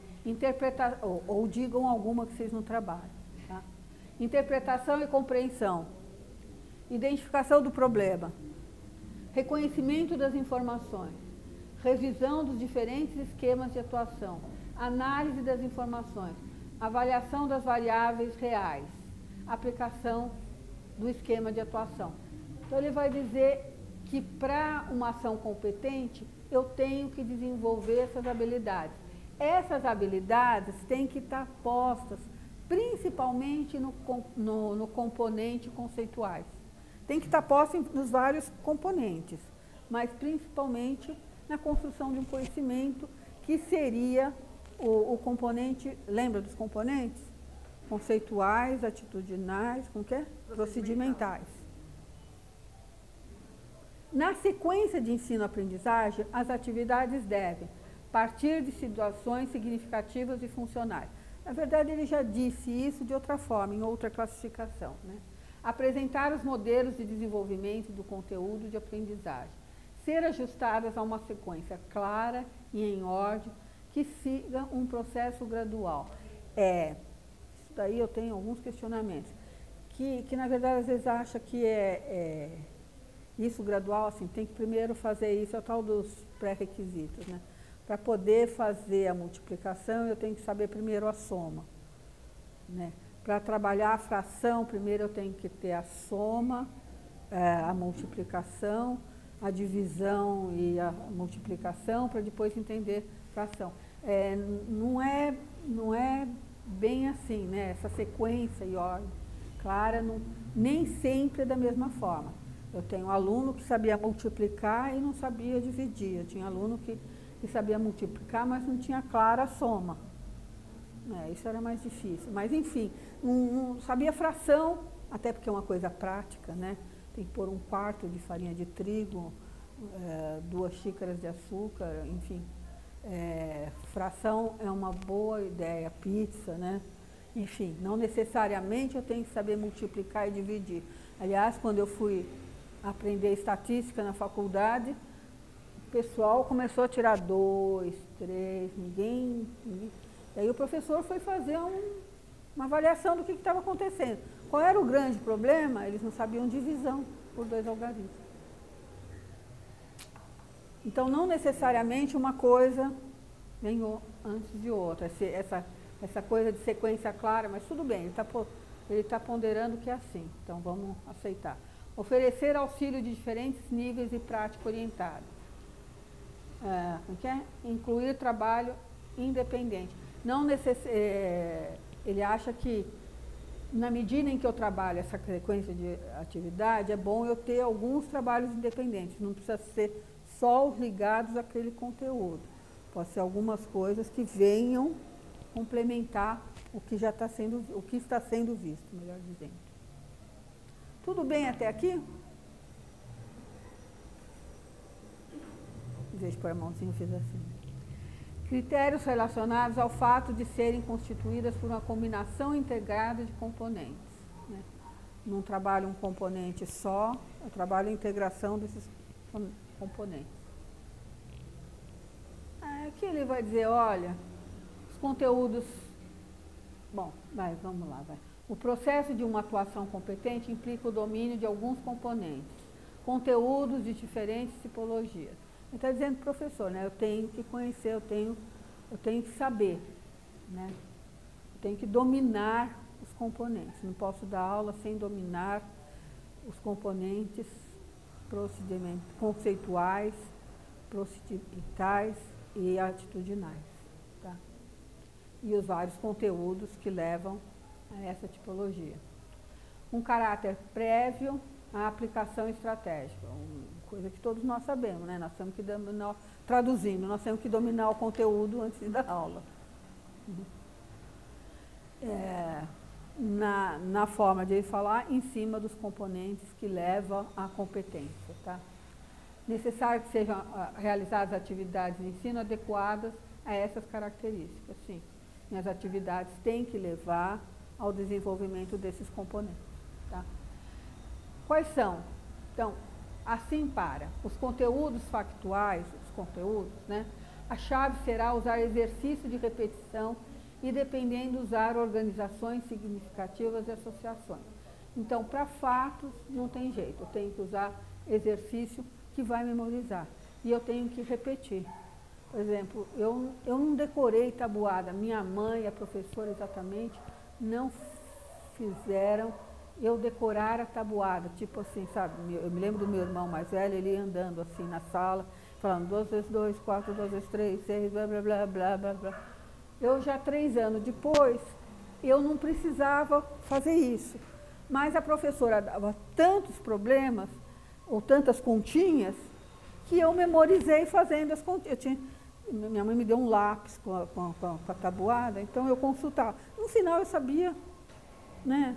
Sei até hoje, podem me perguntar que eu falo de 1 a 10, todas as multiplicações. De tanto usar, né? De tanta repetição. Os conceitos e princípios, então, assim para os conceitos e princípios, na verdade ele está dando a chave de como tem que fazer para adquirir esses componentes, tá? Os conceitos e princípios, as condições estabelecidas serão necessárias para assegurar a compreensão do significado. Ou seja, eu tenho que dar condições e instigar para a compreensão dos fatos, tá? Não existe compreensão, não existe esse componente sem esse, né? Tem gente que acha que é só, eu vou ter compreensão, mas não preciso memorizar um fato. Olha, a escola não precisa ter conteúdo mais. O Paulo Freire esvaziou os conteúdos. Não, ele não esvaziou. Ele só disse que memorizar os conteúdos não é o fundamental. Mas eu preciso não existe eu ter habilidade sem ter um conteúdo. Não existe eu interpretar um fato sem ter o fato, sem ter o conteúdo, tá? Ensinar atitude. Então, assim, para ensinar atitude, os professores devem se tomar um modelo coerente para os alunos. Eu tenho que ser um modelo, né? Não é só eu enquanto modelo, né? Mas eu tenho que ser coerente com aquilo que eu estou ensinando, né? Minha atitude tem que ser coerente com aquela que eu estou explicando, aquela que eu estou discutindo, debatendo com eles. Tudo bem? Sequência de atividades para o desenvolvimento de competência. Olha, estabelecimento dos objetivos. E isso é importante, né? O aluno tem que saber qual é o objetivo da minha sala de aula. Aquela coisa do professor chegar na sala de aula, olha, hoje o assunto da aula é esse. Vai discorrendo. Não. O aluno tem que saber o objetivo, para que ele está aprendendo e aonde ele vai chegar. Se o aluno não sabe o que eu quero com aquilo e aonde eu vou chegar, ele começa só a memorizar. Ele é quase um tarefeiro na sala de aula, né? Ele vai mecanicamente aprendendo. E isso é de uma maldade incrível, né? Eu fui perceber isso depois de uns 2, 3 anos de aula. Estou dizendo isso, parece bobagem, assim, isso é óbvio, não. Uma reunião pedagógica, eu falei assim, e quais são os objetivos? Quando você colocou os objetivos na sala de aula, o que os alunos falaram? Eu olhei assim, fiz uma cara de paisagem. Eu falei, eu não coloquei os objetivos. A coordenadora quase caiu no meu pescoço. Você não coloca o objetivo da tua aula para os alunos, do teu curso? Não, eu vou dando, eu vou dando. Os alunos precisam saber aonde eu quero chegar e o que vai acontecer. Uma receita de bolo, eu preciso, né? Eu vou fazer um bolo. Eu tenho que saber quais os ingredientes que eu vou usar. Eu tenho que saber que aquilo que eu estou misturando vai chegar num bolo. Não é? É isso. Eu acho que isso tem muito a ver com aquele conceito da educação tradicional, né? Vai dando, né? Vai dando. O saber ficava concentrado no professor. Eu lembro que na minha época eu descobri o que o cara queria que eu aprendesse. A matemática não tem dificuldade, porque aquela mulher fazia um mistério tão grande para a gente aprender o que tinha que aprender, que ninguém aprendia nada. E isso que eles combatem, né? Que a gente tem que explicar para o aluno onde realmente onde ele tem que chegar e qual processo ele tem que passar para chegar naquele objetivo. Que isso também é aprendizagem significativa, né? Porque ele sabendo o objetivo vai ter significado para ele. Ele sabendo que aquilo lá vai gerar um bolo, aí sim, tem significado eu misturar todas aquelas coisas. Agora, misturar aquilo tudo numa vasilha, os ovos, o leite, sei lá o quê, né? Não sei para que é isso, né? Tem que saber, sim. Ele tem que saber os objetivos a serem alcançados, as atividades que serão realizadas para alcançar, e os critérios e meios que são utilizados para avaliar os resultados e o processo seguido. É isso que cria autonomia nos meninos.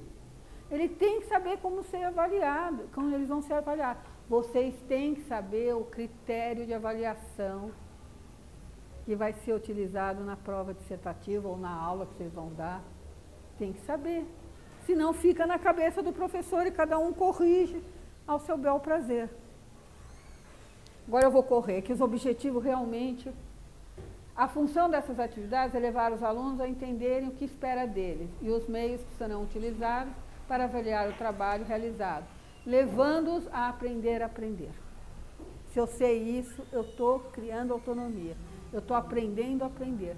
Se eu sei o que avalia e como avalia, é um processo para eu também aprender a me avaliar e ir percebendo e ir crescendo. 2, apresentação motivadora da situação e sua complexidade. Ok, já vimos bastante, né? Revisão dos conhecimentos prévios. Podemos... Identificação e explicitação dos diferentes problemas ou questões. Eu tenho que identificar o problema, não tem jeito, né? Delimitação do objeto de estudo. Quando eu vou fazer um trabalho, vou analisar, né? Vamos dizer, partiu de uma situação problema. Então, quando eu começo a analisar e explicitar os diferentes problemas, as várias questões, eu tenho que começar a delimitar o objeto que eu vou estudar. Porque senão eu vou abrindo parênteses, vou estudar a falta de água no bairro. Aí eu pego o bairro e vejo o problema da educação, o problema da... Não, eu tenho que delimitar para a questão da falta de água. Senão eu abro tanto o meu objeto de estudo que eu não dou conta jamais. Elaboração de hipóteses ou suposições, né? Tem um problema, então elaborar minhas hipóteses de qual é o problema e de qual, o que eu falo, definição das estratégias de pesquisa, comparação ou aplicação para comprovar as hipóteses anteriores.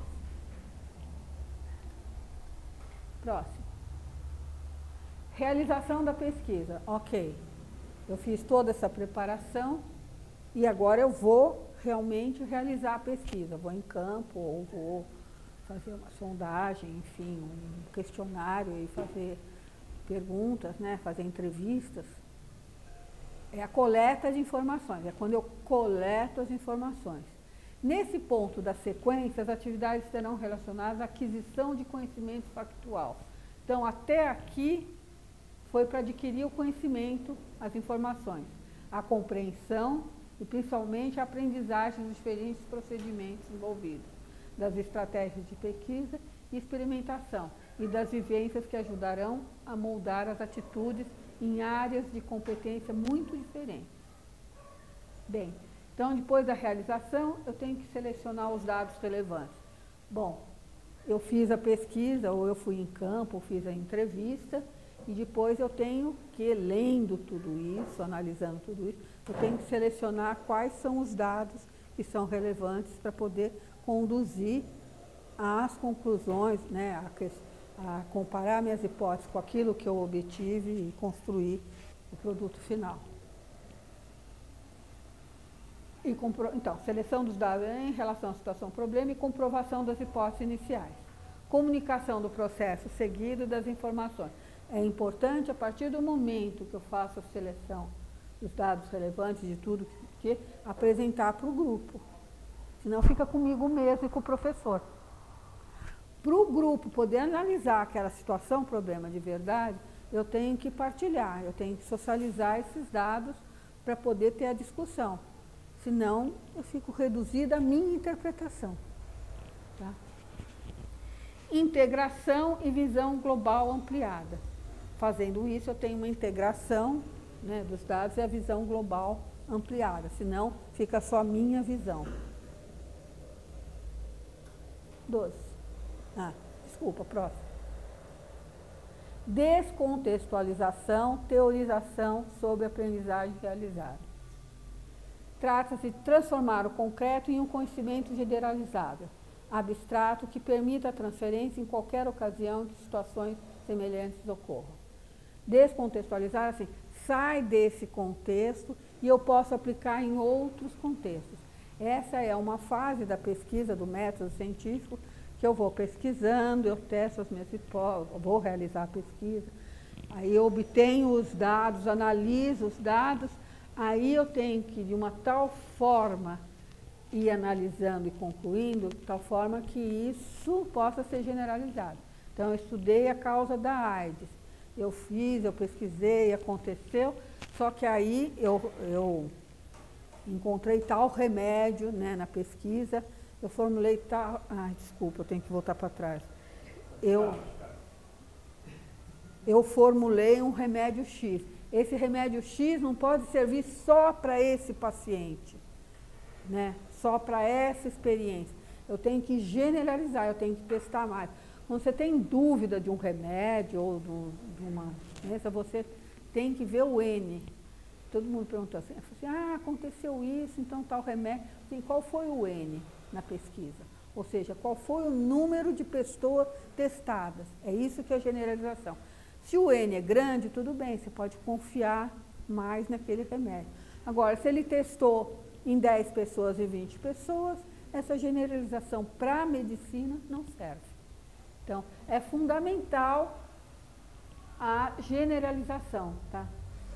Metacognição, sobre o processo e o resultado, a autoavaliação. Desenvolvimento de atividades que levem a refletir sobre os objetivos que se pretende alcançar. O conhecimento que os alunos tinham antes do trabalho, o que aprenderam, o processo seguido para alcançá-lo. E isso permitirá aprofundar a aprendizagem realizada e ficar ciente das estratégias pessoais de aprendizagem usadas e, portanto, das habilidades adquiridas, desenvolvendo assim as competências de aprender a aprender. Na verdade, isso que leva à teorização. É quando eu generalizo, meu anjo, obrigada, viu? Muito gentil da sua parte.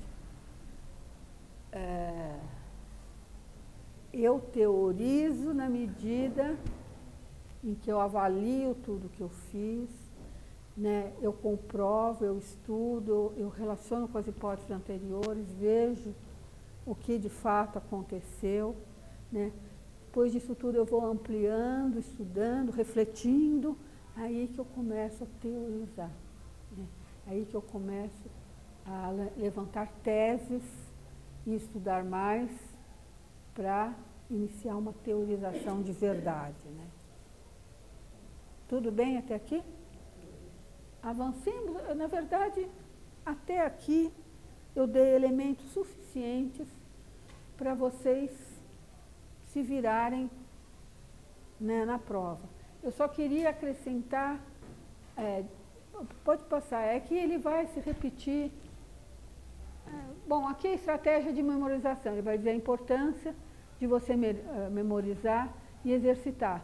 Se você não memoriza determinadas formas de resolver o problema, lá você vai acabando esquecendo, né, e não consegue aplicar em outras situações. Próximo.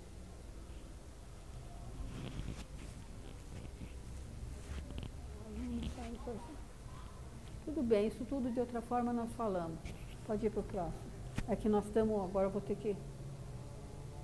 Abordagem globalizante, métodos globalizados. Ele vai dizer, olha, eu tenho que partir eu tenho que ter uma visão global do meu objeto. E aí ele vai chegar num método globalizado que olhe tudo. Ele vai falar do movimento de síncrese, análise, síntese. Ou seja, o que é a síncrese, segundo o Claparede? Síncrese é a primeira visão de um objeto, de uma situação-problema, vamos dizer, ou de um objeto. Eu tenho uma visão geral, mas que ainda é turva, né? É uma visão geral. Mas aí eu parto para análise. Eu pego os vários componentes dessa situação, as várias questões que me traz, e eu analiso. Tá? Depois dessa análise, eu consigo juntar todas, né, e reformular a visão que eu tinha inicialmente. Aí sim eu tenho uma visão integral do problema. Aí sim eu posso analisar melhor, enxergar, melhor dizendo, esse problema. Então, assim que essa primeira visão, que ainda é só uma visão geral, sem refletir, tá? Depois a análise me leva a refletir os vários componentes dessa situação. Minha mãozinha fala alguma coisa ou eu só estou italianamente falando? Aí eu analiso as várias questões que essa situação me traz, é aí que eu consigo formular um conhecimento global, que é a síntese. Eu consigo sintetizar tudo o que eu analisei. Mas eu parto sempre de uma visão, de uma primeira visão geral do objeto. Tudo bem? Isso é fundamental em qualquer situação problema. Eu parto de algo que é geral e junto com o conhecimento que ele traz sobre essa situação problema, analiso com esses elementos todos, e aí eu vou analisando para chegar, né, numa nova síntese. Que é um pouco um método que o movimento popular usa muito, da ação e reflexão-ação. Eu tenho uma ação, eu reflito sobre ela, penso nos vários elementos, para poder formular uma nova visão que vai ser colocada em ação. E de ação e reflexão, eu vou chegando numa visão muito maior que pode virar uma hora uma teoria.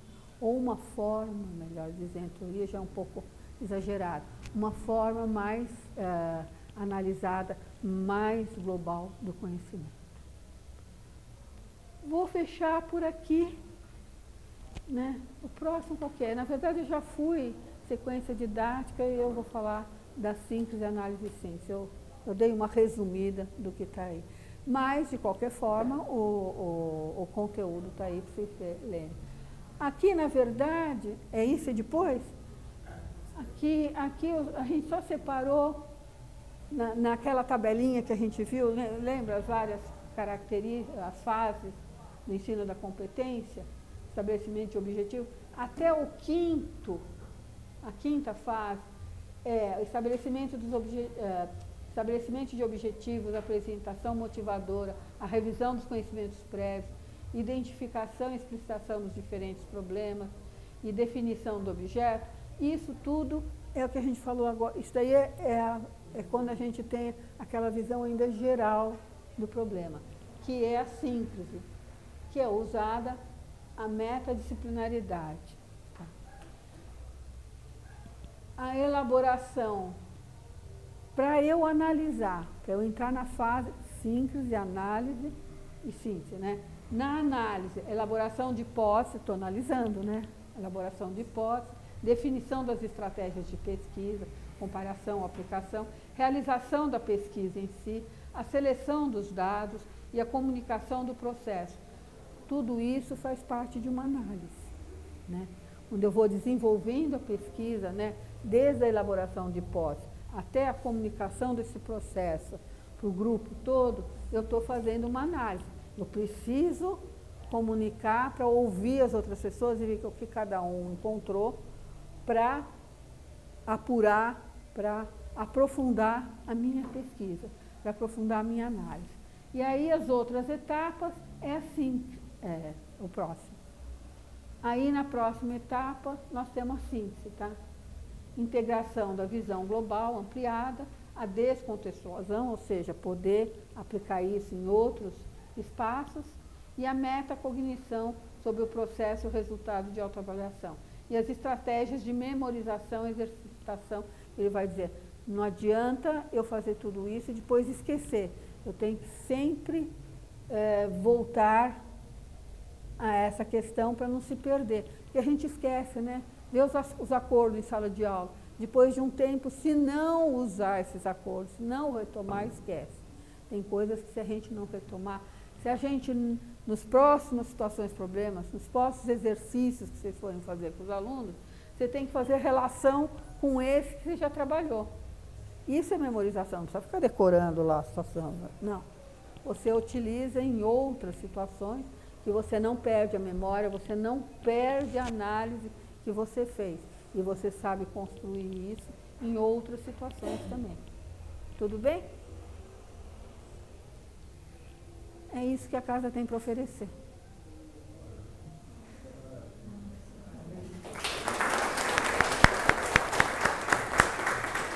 Dúvidas, gente? Dúvidas, desculpa. Eu pulei a fase das dúvidas. Falando em tantas fases, eu pulei a fase das dúvidas e os comentários.